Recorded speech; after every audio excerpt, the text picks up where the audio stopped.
time victory over Brock Lesnar. I can't believe you did that. I mean, bro, I hit you with 2 curb stomps and a pedigree. I mean, I would hope that puts down Brock Lesnar. Wow. Just great strategy, great maneuvering. Damn, Jesse, the reversal prompts got me. Seth isn't done. He's not done. He's adding insult to injury here on Brock Lesnar. Making up for SmackDown night. Looks like he's throwing him right into these steps. Yes, sir. I don't know if this is the beast you want to wake up. Yeah, I got the game all in my hand. Ooh, yeah. Hello, and you are now tuned in to the only universe mode that matters. I'm Jesse. And I'm Christian. And here we are, one more week. The go-home show of Friday Night SmackDown for the first exclusive pay-per-view of SmackDown. Unforgiven will be the next episode you guys watch on this YouTube channel. I wonder how long it's been since Unforgiven in real life. I feel like the Unforgiven pay-per-view ended in like 07. Well, it's time to bring it back, Jesse. I'm ready. The first branded SmackDown pay-per-view, and this is like the first real SmackDown go-home show of the season. Yep. So let's get to it. Yeah, the first match on the go-home show for Friday Night SmackDown will be we'll be seeing these guys at Unforgiven for the vacant SmackDown Tag Team Championships. It will be Montez Ford. In his corner will be Angelo Dawkins, and against Kofi, Kingston, and obviously you see Big E there. New Day and Street Profits for the vacant SmackDown Tag Team titles will be at Unforgiven. In our second match of the night, we got 2 free agent women signing. I don't know how either ended up being a free agent. But yeah, it's kind of crazy because I'm a big fan of Toni Storm, who is in AEW now.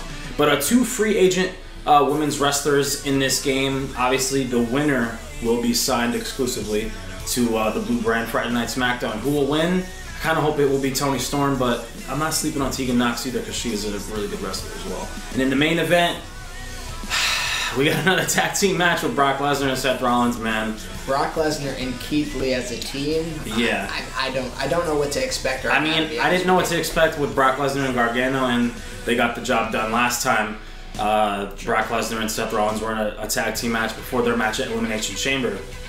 But that rivalry didn't end there, even though Seth Rollins dominantly beat him at that pay-per-view, and I dominantly won at that pay-per-view, beating Christian. But how's it been for you last few weeks, Jesse? It's been rough, and Raw's been kicking my ass. But hey, I won the pay-per-view, and I got my first exclusive pay-per-view next, so that's all that matters. But in the main event, we get to see Brock Lesnar and Keith Lee go against Seth Rollins, the United States Champion, and the new World Heavyweight Champion, Randy Orton. First time we're seeing him with that gold belt around his waist. In the main event, we got a hell of a show, and hopefully I do right for this big pay-per-view. They're not here to hear us talk. They're here to watch me lay the smack it down on SmackDown. So let's get to it. Up next. And kicking off Friday Night SmackDown, we don't have some tag team action. We actually have some singles action between the respective tag teams fighting for the SmackDown vacant tag team championships at Unforgiven, which will be the very first exclusive pay-per-view for SmackDown and in this universe. And I'm very excited to start off this season that Unforgiven will be the first solo pay-per-view for SmackDown. Solo as in the solo cups that Street Profits have in their hand? And Ford obviously has them on his neck too. And they're ready, man. They were honestly probably the most impressive tag team so far on Friday Night SmackDown over the past like month or so that we've been playing this game. They usually are pretty damn good in the game. Yeah. I don't know what it is with you and them, but it always works. No, I always like drafting them. I always like having them on my roster, and I always like using these guys. They always get the most important wins. They're always in title contention, or they're always the tag team champions. You know what? That's my first question for the audience for the day. How do you guys feel about the Street Profits? And not necessarily just in the game. Montez Ford, for example, how do you feel about him? Jesse said he had potential to be a world champion. Yeah, I think he has like a Kofi Kingston world title run. Yeah, maybe not for like 6-7 months like Kofi Kingston had, but like I really do think Montez Ford could possibly have a Kofi Kingston title run in him. I'll tell you one thing, especially with a guy like Montez Ford and Angelo Dawkins, and you guys can correct me if I'm wrong in the comments, but I feel like both of them were very much so developmental talent. Like I said prior, I remember when Angelo Dawkins was a team with Jason Jordan. Montez Ford, I only really remember him for being aligned with the Street Profits. So I feel like in general, when it comes to the in-house talents that get developmented with WWE, if you stick with them the long run, they'll treat you good. No, yeah. It might take a while, I'm not gonna lie. Like, how long did it take for Kofi Kingston to get his title run? 10 years. But he paid his dues. Yeah, you know what I mean? And it paid off. And you can say the same with, not to throw it back a little farther, but Jeff Hardy. Like, if you stick with the company, you get your opportunity. most likely your flowers will come eventually. So that's where I'm not opposed to maybe the blow up of Montez Ford one day. But guys, what do you think about Street Profits? Because I was a little hit or miss on them originally. I mean, I see the same. I could say the same thing about Jey Uso. When Jimmy Uso was hurt, look what happened with Jey and Roman. That's one thing. If you don't do WWE wrong, they might treat you good. And oh wow, that didn't mean. Okay, that's weird. Yeah, but look at Jey Uso. Like his best, honestly, probably. The best thing about Roman Reigns' title run was when it first started, when he was feuding with his blood against Jey Uso. I thought that was a great story, great everything. That was perfect at the time. Yeah, I would agree with that for sure. I thought you got that reversed, to be honest. But Montez Ford and Kofi Kingston in the ring, both of these guys can wrestle, let me tell you. I'm very excited. Honestly, Jesse, this might be a great match. These are two similar styles, and I mean, we compared them in the sense of we can see them having the same type of run. So I'm interested to see how both of these styles can clash in the ring together when it's just mano y mano. Not missed entirely, yeah. Story of my life. Drop kick there on Kofi Kingston as Kofi gets out of the way there. I think I got that. Oh, no, I didn't. Nice suplex there from Kofi Kingston. Now that WrestleMania is out of the way, we fully focus on our universe mode. This is our first post-WrestleMania show. Apparently, a lot of people actually really enjoyed WrestleMania this year. Like, I heard a lot of good things about WrestleMania this year from like various like YouTube channels and just like support from people on TikTok saying like the WrestleMania was actually really good. If I had to rate it like 1 to 10, I thought it was a good pay-per-view. I feel like the WrestleMania had a lot of WrestleMania moments. Yeah, for sure. You know what I mean? It was very entertaining. It's just I thought there was too much filler on the card. Like they didn't need the. Are you kidding me? They didn't need the New Day match. They didn't need the Drew McIntyre match. The pay-per-view could have been better with less matches. So, and I can't get that. I'm gonna keep reversing it. You know? Yeah, that's on Kofi. But I am gonna give it that move that I just whipped on. I guess not. That's not the way I wanted to go. Wow. But yeah, it was. I thought it was a good WrestleMania. It could have been better if there was just less, like filler. Yeah, I really do believe that. Jesse, realistically, what are people watching WrestleMania for? I guess that is the question, and you'll get your answer depending on what that question you're asking is. Because are you looking for the best wrestling matches that the company's gonna put on? I don't know. I don't know if you're gonna find it per se. I mean, that might be part of what WrestleMania is, but a lot of it is going to be that entertainment factor, those moments, those celebrities, the Stone Cold match, the most stupendous show on earth, or however they WrestleMania of all time, however they marketed it. I mean, look at the Johnny Knoxville match. It was honestly like it was fun. It was fun, but it was like stupid. But like I don't know, people enjoy those kind of like gimmick matches. I'll say. I mean, when Floyd, I just feel like they've done things like this, and they've also done a better job at things like this. I remember when Floyd Mayweather did the whole WWE. Did the whole WWE WrestleMania match. And I was a kid at the time, younger for sure. And it worked amazingly. But I remember the build of all that. I remember Ray bringing in Floyd, which honestly, looking back, doesn't make sense at all because Ray and Floyd, it doesn't really seem like people that would get along. But yeah, the whole little man versus the whole story and a trust fall dive from Kofi Kingston was awesome to me. The Bad Bunny thing was great. Bad Bunny was awesome, and they can make it work. It seemed like Logan Paul was a little rushed. Stone Cold, it really didn't have too much build-up. I like the way they presented it, though. Jackass seemed like they just did it because a movie was coming out. The Pat McAfee thing I absolutely loved. It was kind of a shock to see Pat McAfee actually wrestle Vince McMahon at the end, because I don't think anyone saw that coming. I know there was initially rumors of Vince McMahon making a return and wrestling a match at WrestleMania, but it did not happen. Well, no, it did happen in the long run, but I thought it was very surprising. Pat McAfee looked great, and the fact that he was such high up on the card is a good look for him. His podcast, I know that Vince McMahon loves him as a commentator with Michael Cole, and I was very, very happy for Pat McAfee, to be honest. Yeah, I'm rooting for that guy. I don't know too much about him, but I'm rooting for him every time I see him. And Jesse, I didn't think you'll get that reversal. That is a move that usually doesn't get reversed. Nice little jab there to the stomach. And Ford's fighting, man. Yeah, and he's reversing everything I got right now, ladies and gentlemen, and I'm going to do the same. You got that one. Yeah, the rub for Montez Ford is certainly working, because he's in a match with these guys at Unforgiven at the next episode, and he's in a match with a former world champion in Kofi Kingston. So. Jesse, who's to say you're not the person that makes him a world champion? That's very true. Imagine Montez Ford being a world champion this year, beating a guy like Randy Orton, who holds that big gold belt currently right now, won an Elimination Honestly, Chamber. That sounds like a pretty fun match. I mean, I would love to see it. We've seen them go at each other a little bit in the tag team fashion. I would love to see it. Montez Ford versus Randy Orton for the world title. And wow, never say never, man. You know what, Jesse? One thing about this match that I'm noticing so far, it seems like neither one of us can really hit a move that can swing momentum.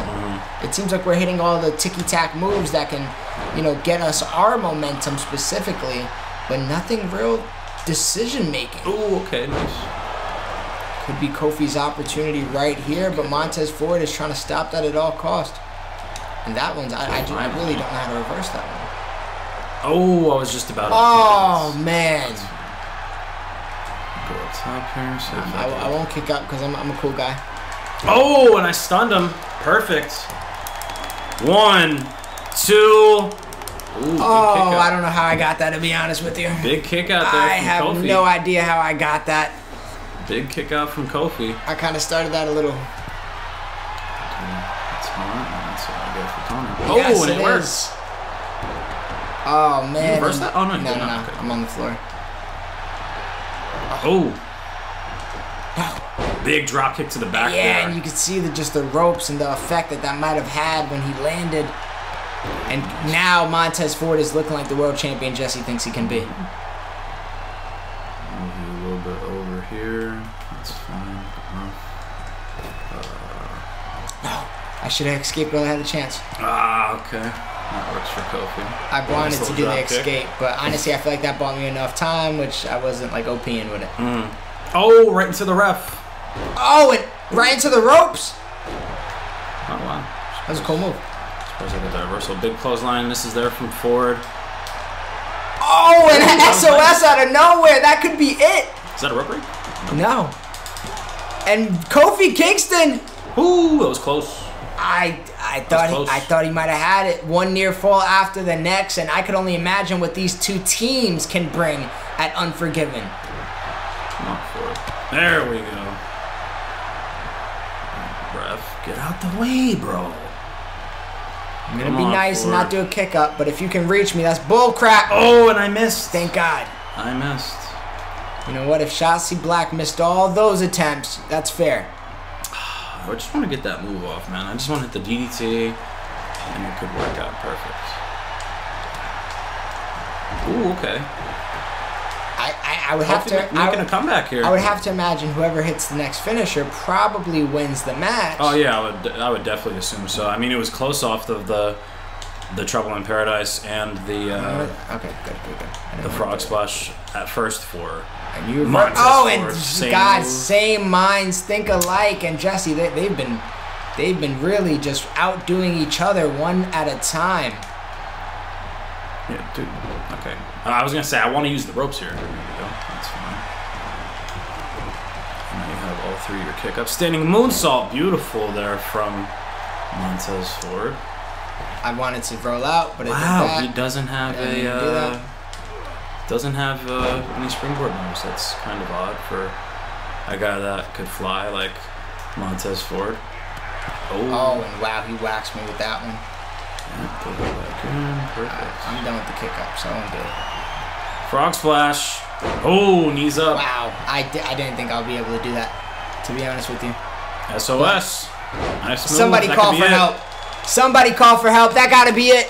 Street Profits. Wow, I thought I kicked out. Street Profits are gonna have to try to recover at Unforgiven to avenge the loss that Montez Ford just took. And honestly, I would imagine Montez Ford, as he rolls out of the ring, that gotta be what he's thinking. He only got a few days to turn this L into a W, Jesse. Great showing from Montez Ford and Kofi Kingston, though. No interruption from the outside. I thought that one frog splash was going to be enough to put the former WWE champion down in Kofi Kingston. But great match between these two. But at the next pay-per-view and at the next episode, both of those teams will be fighting for the vacant SmackDown Tag Team Championships. Who will win? Will it be New Day or will it be Street Profits? You're going to have to wait until next episode. But in the meantime, we got some women's action coming up next. Oh man, what a match, what a way to kick off Friday Night SmackDown. But right now, we have two free agent women's wrestlers with an opportunity to join the Friday Night SmackDown roster. All they got to do is pin or submit their opponent in this match. And it's honestly kind of surprising that both of these ladies were not drafted, because I'm a big fan of both. Honestly, man, I feel like I already drafted a billion women when I was doing the draft in person. So I'm not going to say that they slipped under the radar. I had both of them, on my roster sheet. Just a matter of I wasn't going to draft it just to draft. And I like the idea of free agency. I like the idea of Tegan Knox just randomly appearing on a show. Same thing with Toni Storm. I'm game for the idea of just open challenges. So I'm going to be real. I don't know much of Tegan Knox besides the Dakota Kai original feud, that War Games match, well, the War Games moment, I should say. And then obviously Toni Storm, I'm familiar with the last season, when Jesse was doing his thing with her. Or Riptide at the time, for those who saw last season. Who remembers that? If you did, drop a nice comment down below. But the tides have certainly changed since then, Jesse. Rhea Ripley is now killing it on Monday Night Raw. She just defended that Raw Women's Championship, while Toni Storm finds her way in free agency. Yeah, I'm honestly, I am Toni Storm in this match because I'm a big fan of her. I do think she could maybe be my SmackDown Women's Champion later on in this season, or the lighting for in the future of the game. But it's going to be really interesting because I do like both of these ladies a lot. I miss chain wrestling so much. Yeah, honestly, like I'm trying to do it, and it's like I just know it's not. I try to start you off by just going for like combos and things like that. But yeah, I kind of do wish they bring that back. There we go. Nice move there from Toni Storm. But like I said, I do believe Toni Storm could have a championship run in her. Same thing with Tegan Knox, because when I think of Tegan Knox, yes, I immediately think of the rivalry she had with Dakota Kai, who I know is on Monday Night Raw, so she's far from that drama, even though I would love Dakota Kai on my roster as well. Yeah, well, let's get Shotzi Black. For Dakota Kai, that'll be a hard one for me, because Shotzi, from what she's showed me this season, almost became SmackDown Women's Champion, beating Charlotte Flair. And it sucks that she's not getting another opportunity, but we will definitely see her later on this season with maybe another partner, or getting back into contention of fighting for that SmackDown Women's Championship down the line. Because as long as Charlotte Flair is the champion, I don't think she has a chance with the Queen ever again. And yeah, Tegan Knox actually showing a little bit of flair that I don't know if I would have expected out of her. But Jesse, what do you want to see as the GM of SmackDown out of these two ladies when you're looking toward the future of your division? I want to see if Tegan Knox, especially with her history of being hurt over the past few years, I'm curious to see if she has the durability to consistently be booked, and if she could do that, I really do feel like her potential is very high in this game, and she could be a top contender on my women's division, because I do have Shotzi Blackheart, Charlotte Flair, Io Shirai, Raquel Gonzalez, Bayley, you know, Alexa Bliss, Beth Phoenix. Like, I have very strong women's competitors on the blue brand, and if Tegan Knox can get in the mix of that and have competitive matches and stay healthy, I think it could be a very good run for her. And same thing goes with Toni Storm. So, yeah, and right now Toni Storm is absolutely bringing it, but that's what it's all about right there. Those big move moments and who's going to actually pull it off. And right now, Tegan, not for nothing, she looks okay. Yeah, she's holding her own. I know she has the knee surgeries over the past few years. Same thing with I know Dakota Kai had those big knee problems over in NXT, and Toni Storm goes for the big clothesline, does not go her way. Into the corner here now. But you know what they say when you have a brace like that, and it not only on your knee, just nice arm drag. It's almost like a target on that injury, on that body part. And it's always an interesting decision when I see people expose a weakness like that. Ooh, big boot missed. It could be a big maneuver, and I'm so close, but I got it. Oh, and you guessed it, right? That's and I did guess it right, and that is big, Jesse. That is very big. Just like that, a sunset flip power bomb, and can Tegan Knox finish this off? It should be fine. Choke slam. Okay, I got it off. Wait, was that not my finisher? No, it should be. Oh my goodness. I was afraid because I charged, and you know, it does take a while to get out the stunned like meter in this game. I will say the drop kick misses there from Toni Storm, and wow, Toni Storm really had it going for her until that signature got reversed, and Tegan Knox is taking over this match. It could really be one big move, and Tegan Knox could steal this victory and get signed to Friday Night SmackDown. She's just one big move away from winning. Let's see if that move is here, but I guess not. Right, come on, Toni. I know she wants to get signed over to SmackDown. That's a rope break. Thank you, ref. Oh, and a big drop kick.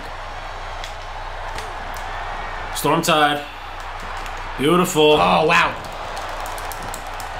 One. I'm not even going to bother counting because I knew that was going to get kicked out. At least she hit it, though. At least she hit it. And I'm pretty sure her finishing maneuver is called Storm Tide. So if I am wrong, please correct me down in the comments below. And I can't get over to the rope. Here we go.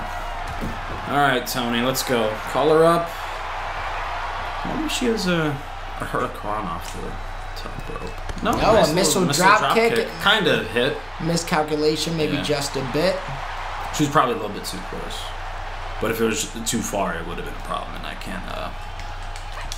Oh. Did that get come back? Yeah, you reversed it. Nice. Come on, Toni. One of these ladies will earn a contract spot probably within the next 3 minutes, if I'm to guess. Ooh, but a headbutt to the chest? That's crazy. I'm trying to hit my comeback move. Oh, that makes sense. Go out here. Toni, take a breather. Oh, and I think she might have almost clipped her, but almost only counts in, what do they call? What's the expression how it goes? And I'm not even going to try to flash it right now. Are my commentators here? Yeah, I think I see a shadow over there. Yeah, they are. Good, I was going to say. Go back to the old days. Spanish announce team did not show up. Drop kick right into the announcer's desk right there. I think the count's up to a And if I'm Toni, that might be cool with a count out win. Yeah, I don't want to win that way. I want to see if she could. Yeah. Okay, interesting. Let me throw you in here. Perfect.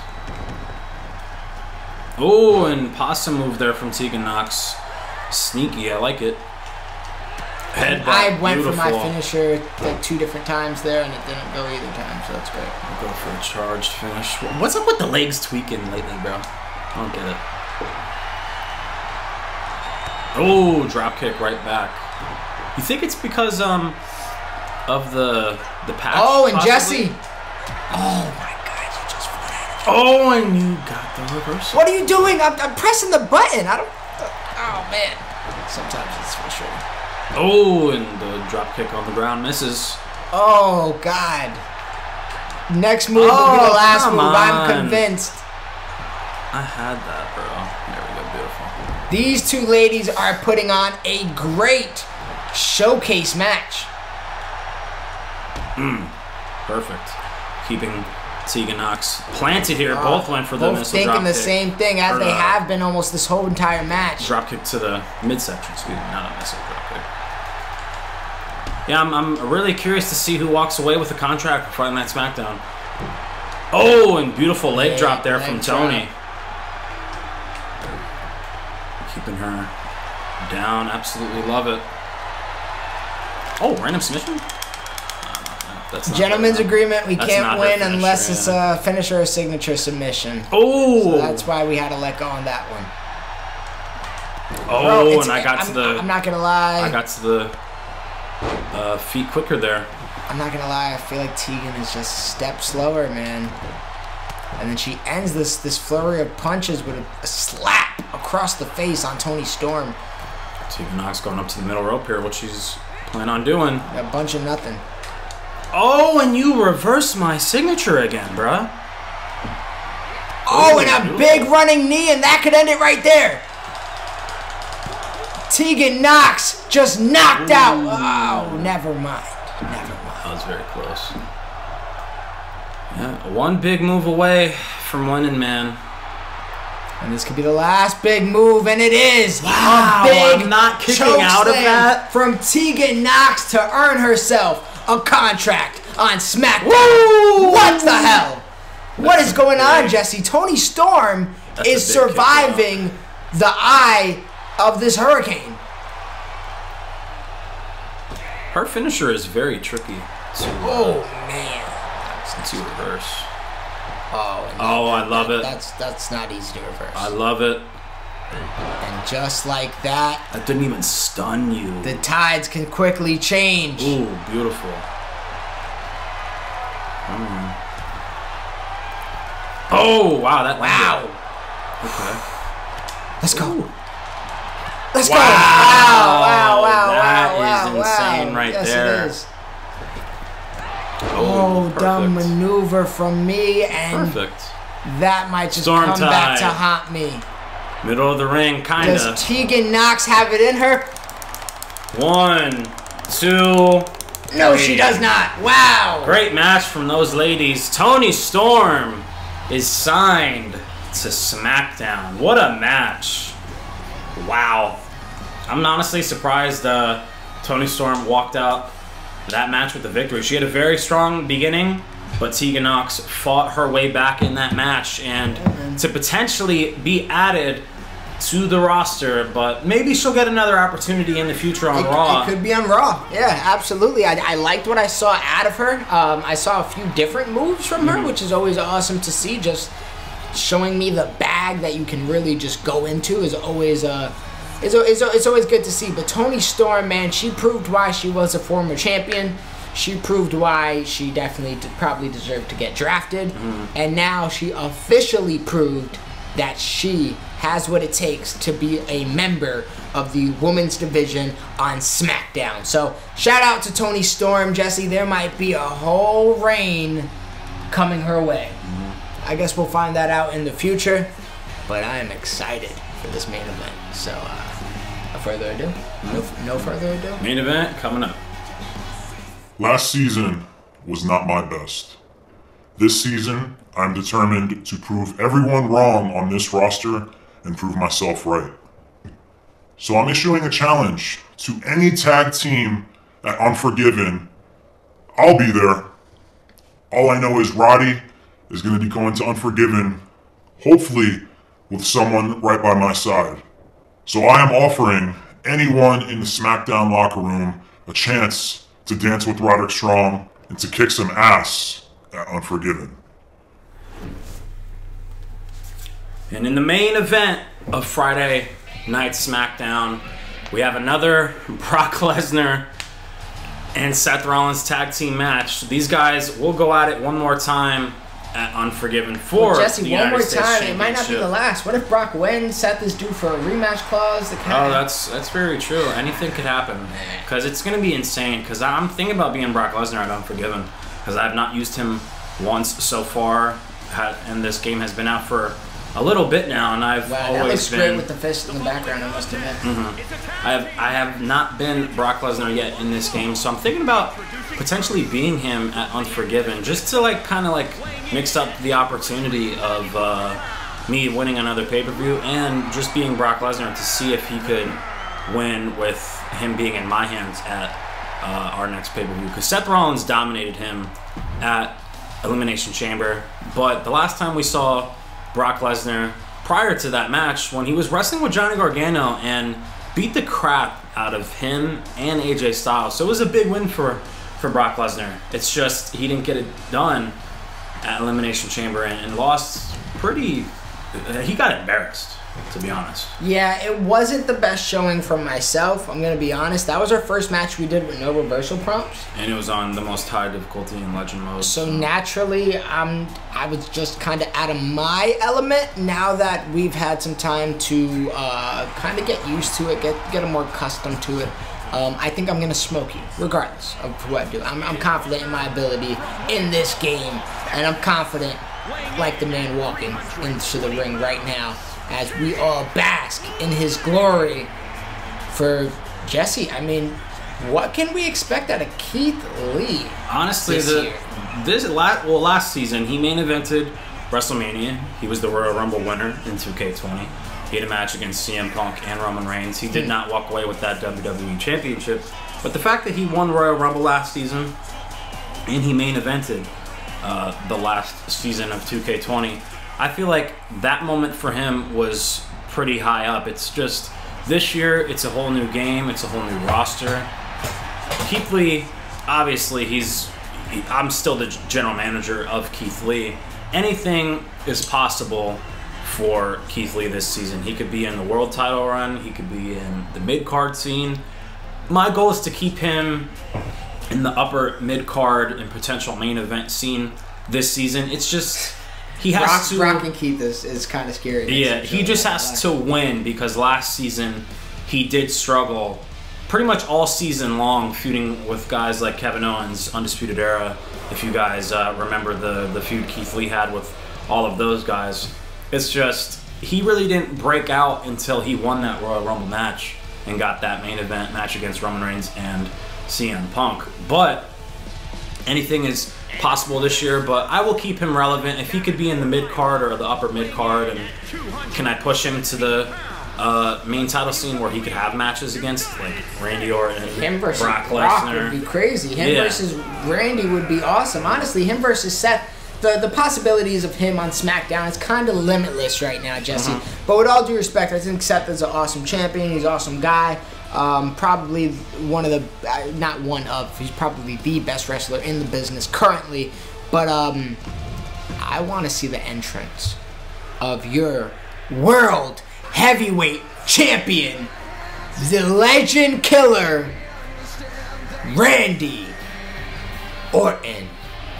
Yeah, Randy Orton, the world heavyweight champion as he looks at it. He is a 15-time world champion in WWE, and he beat 5 other men in that Elimination Chamber match. He beat Sheamus, Drew McIntyre, and I love that Legend Killer vest with all the legends he's killed on the back of the vest he has. But Randy Orton, he went through some people at Chamber. Beat Sheamus, Drew McIntyre, AJ Styles, Tommaso Ciampa.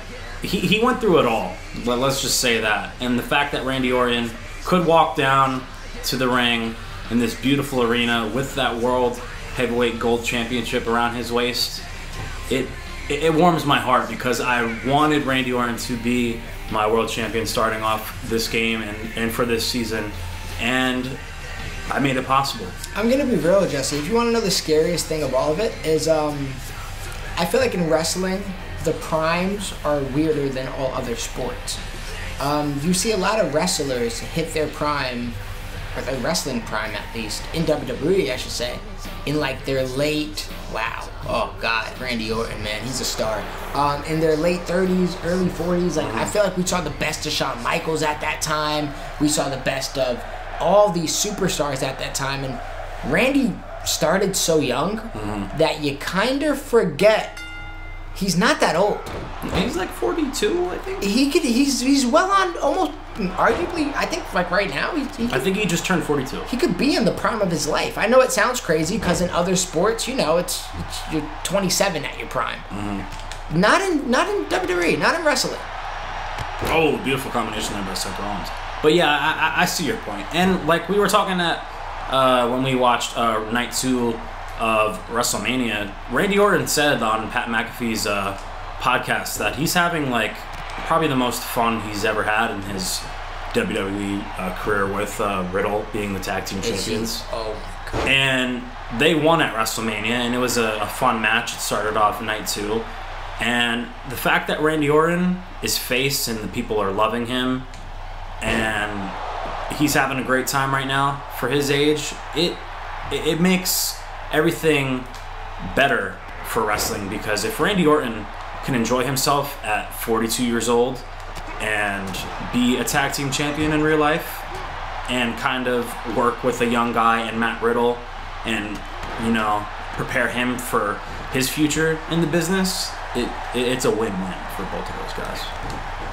Yeah, and Jesse, I'm honestly just doing a bunch of dream booking in my head, so I'm gonna stop talking out loud as I see Randy Orton and Brock Lesnar face off against each other. I remember how underwhelmed I was with that SummerSlam match when he got busted open, and I could just think of all the great possibilities. But I'll leave some of those off there. Oh, big clothesline. But yeah, I'll never forget that. I honestly found it very surprising that Randy and Brock never had like a big match like that until that happened. It just sucks that match. I don't think to this day we have seen the F5 get countered into our RKO, which is like. I think we might have. Did we end up seeing it? We should. If we haven't, it just logistically makes the most sense. But logistically, it might make sense to Brock to tag out right now. Yeah, he's getting beat up by Seth Rollins right now. Oh, but a random Kimura out of literally nowhere. And Randy Orton, he got closed on by Keith Lee. How did you have a signature, bro? I've been beating Brock Lesnar down like it's nothing. Not enough, Jesse, because I'm going to suplex you to hell. No. And Randy Orton's stunned. Keith Lee's taken care of. And this is what we saw Brock Lesnar do last time to Seth Rollins, which was why we were so surprised from the outcome of the match. Alright, come on, Seth. You're looking so good in this match just 2 minutes ago. Oh, big spear there by Brock Lesnar. Look at Keith Lee doing some damage on the world champion right now. Absolutely. And speaking of damage, this is the shot that we were talking about from SummerSlam that opened up Randy Orton. And I know I'm probably still living in 2016, but hey, that's when my world probably ended for me. Can I please reverse anything here? There we go. That's fine. Oh my goodness. Sit down. I don't know what I can really call that. I can't use my kick up, and now I gotta get F5, bro. It's okay. I didn't mean to do this. I didn't do that either. Alright, Seth. That's a rope break if I know one. You don't know one? Yeah. Oh, wow. You do know one. And Keith Lee was distracting the referee a little bit too long there. Didn't even attempt to make a pinfall count there. And it looks like right now Seth Rollins is not attempting to fight. And Keith Lee, how about you attempt to get on the ropes? What are you doing? I think he's trying to attack Randy. Yeah, that's what he's doing. Oh my goodness. Attacking it works. And I need Seth Rollins to get it together here. Keith, I legit have to use a Keith to keep him away from Randy Orton.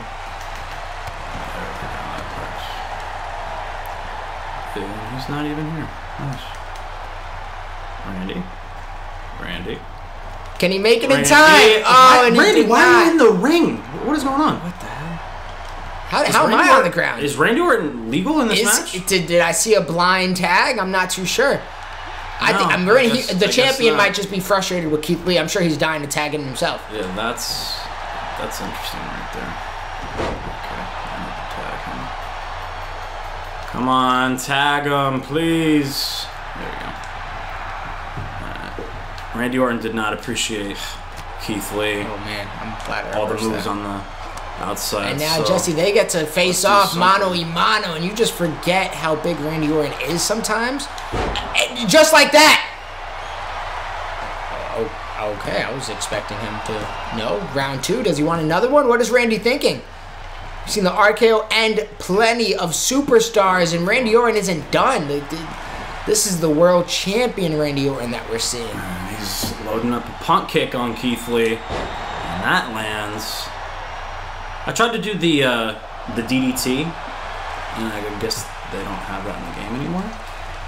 It's kind of weird, pulling away from Brock Lesnar. It'll take a while. Here we go. Tag in Seth Rollins right now. Randy Orton did his job. Ooh, I was going to have my signature. Sling blade, beautiful. Trying to hit my curb stomp. It's not working out. Oh, because we're trying to crawl into the corner. That makes sense. There we go. There's the curb stomp. And that could be it. Keith Lee came in here to essentially get his butt beat. Damn it, no way. And here we go. And look at Seth and Randy. I mean, we remember the days where they were part of the Authority. Pinfall, RKO. 1, 2, 3. Oh, and God, that was domination from the champions. Randy Orton and Seth Rollins. Great tag team work from both of the champions. Punt kicks, RKOs, curb stomps. Yeah, you definitely had better teamwork than I did. I'll give you that. And Randy Orton got the pinfall on Keith Lee, because Keith Lee was kind of messing around with Randy Orton on the outside, and I don't know why, because it didn't work out for him, because he ate 2 RKOs and a punt kick, and Seth Rollins was the one to clothesline Brock Lesnar off the ropes. But we will be seeing Seth Rollins and Brock Lesnar for the United States Championship at Unforgiven. But when will we see Randy Orton defend that gold World Heavyweight Championship? Sooner rather than later, for sure. I don't know when Randy's going to defend. Yeah. I do know that man, Seth Rollins, he has Brock Lesnar his way. And I mean, we did see Brock Lesnar kind of put that Kimura out of nowhere out on Seth Rollins after he was getting beat up. You know Brock can win at any moment. Yeah, that's true. And you can't undermine the Beast. You can't undermine everything he brings, especially when a championship is on the line. And Unforgiven, we're going to see if he can avenge that loss that he took last Elimination Chamber. But we got a hell of a card set for you then on SmackDown's first branded pay-per-view. Jesse, do you want to go down at least what you want to announce? I know you want to maybe keep some things close to the chest. There's definitely some matches I want to wait, obviously, until... We did see Strong say that he wants to be in a tag team match. Let's see who that partner might end up being. Yeah, I'm curious to see who... mystery opponent for Roderick Strong is, or will it be a mystery opponent? Will it be a mystery partner too? Yeah, I mean, will it be a handicap match? What if no one wants to wrestle with Roderick Strong? I'm sure he burned a lot of bridges in Undisputed Era. That's very true, and we saw last season in 2K20 where he kind of was a loser all by himself and didn't get anything done. So why even bother being with a guy like that? But Roderick Strong Open Tag Team Challenge. We will be seeing Seth Rollins versus Brock Lesnar for the United States Championship. We will be seeing Io Shirai and Alexa Bliss at Unforgiven. Both of those ladies have some victories lately, and I want to give them I want to give them some respect. Alexa Bliss beating Beth Phoenix, and Io Shirai stopping the momentum of Shotzi Blackheart. We will also be seeing the vacant SmackDown Tag Team Championships crown between Street Profits and New Day. And the other matches, you're just going to have to wait and see. I believe there's one more that we haven't said, but tune in to find out, because we do have Unforgiven dropping on, let me pull out my calendar, I'm sorry. Dropping on April 11th, probably premiering around 5 p.m. Eastern. We are dropping it on a Monday. Not our usual forte. Things had to get pushed a little bit due to one delay that we had. But besides that, you guys are going to get straight to it with Unforgiven, and then a post show that Wednesday, and then we'll be back on the swing of things that Friday. Monday, Wednesday, Friday, get used to that routine. Hopefully, I'm gonna be on a beach somewhere by then, Jesse. Yeah, I'll be working. It's supposed to be a beautiful week next week where we live, so get some work done outside. All right. But Jesse, let's get some work done inside the ring because we still got a lot of recording left to do. So you guys are done for the day. Unfortunately, me and Jesse are not. I'm about to take off this sweater because it's about to get hot in here, and we're about to have a great pay-per-view on the way. Guys, thank you for watching. As always, most importantly, please like, comment, share, subscribe. Ring the bells and get our new updated videos, and we will see you on the other side of the universe. Peace. Yeah, I got the game all in my hand, ooh, and yeah, pop out with the drip and make a fan drool. You could risk it if you want, this ain't no fan duel. Yeah, I'm in a Benz cool, yeah, stepping for the breeze.